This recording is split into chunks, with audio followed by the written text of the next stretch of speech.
There's one image that will haunt a man for the rest of his life. And it wasn't a monster. It wasn't a demon.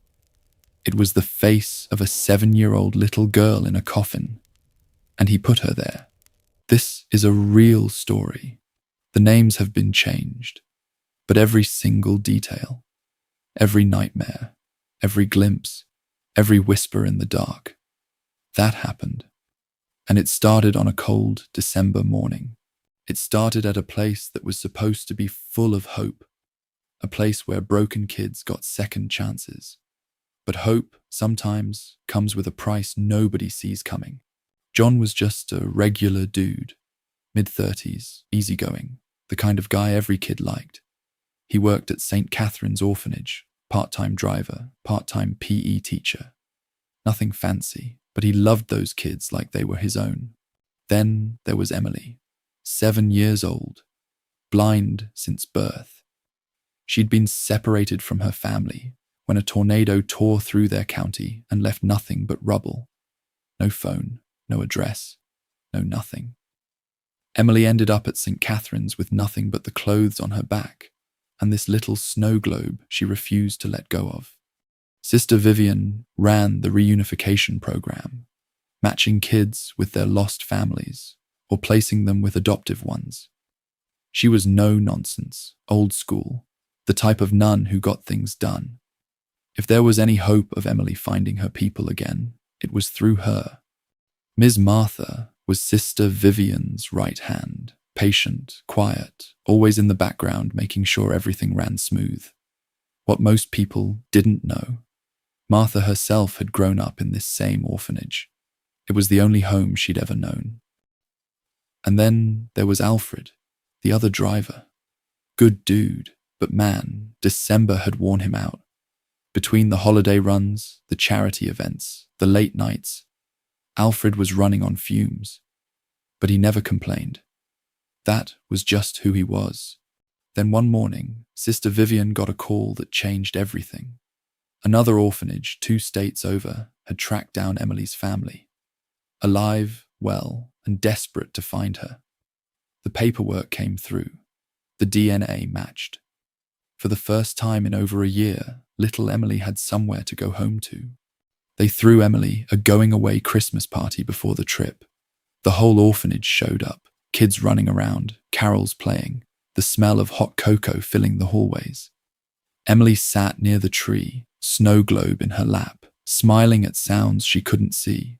It was the happiest anyone had ever seen her. Nobody knew it would be the last time. John was supposed to drive them. He'd done the route before. He knew the roads. But his family had been on his case for months. Missed Thanksgiving, missed his nephew's birthday. So he told Sister Vivian he couldn't make it. Alfred would cover. No big deal, right? Just a road trip. Alfred climbed behind the wheel before sunrise. Sister Vivian rode shotgun. Ms. Martha sat in the back with Emily, who had her snow globe pressed to her chest. The highway was empty. The sky was still dark. Everything was quiet. Too quiet. About 20 miles outside of town, a flatbed truck crossed the center lane. No warning, no skid marks, just headlights in the wrong place at the wrong time.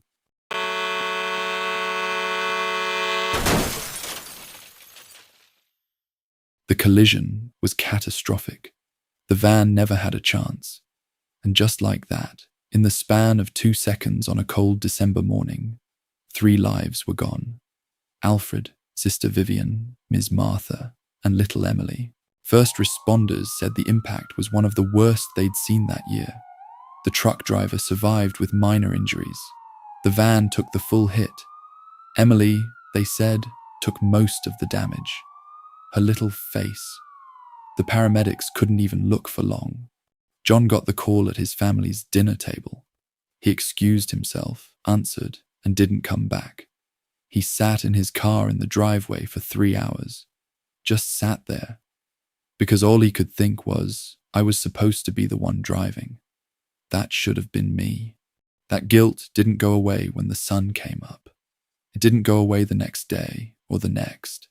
It moved in with him, like a roommate he never invited. The funeral was held at St. Catherine's, That's where Sister Vivian had spent her whole life, where Miss Martha had grown up and never left, and where Emily had spent her last Christmas. 3 coffins side by side. The whole orphanage grieved like they'd lost their whole world, because they had. John almost didn't go to the viewing, but not going felt like another act of cowardice. So he showed up, unshaved, barely holding it together, wearing the only suit he owned. He looked at Sister Vivian first. Her face was swollen, you could tell, but she looked like herself, like she was just sleeping. John whispered something and moved on. Miss Martha had a rosary in her hands and a photo of the orphanage tucked near her shoulder. Someone had thought to put it there. John couldn't stop his hands from shaking. Then he got to Emily's coffin, and he stopped. He couldn't move. He couldn't breathe. The undertaker had done everything they could. But when a 7-year-old takes the full force of a collision that close, there's only so much you can fix. The stitches, the reconstruction, the way her little face just wasn't right anymore. John's first thought, the one he couldn't shake for months afterward, was, this should have been a closed casket.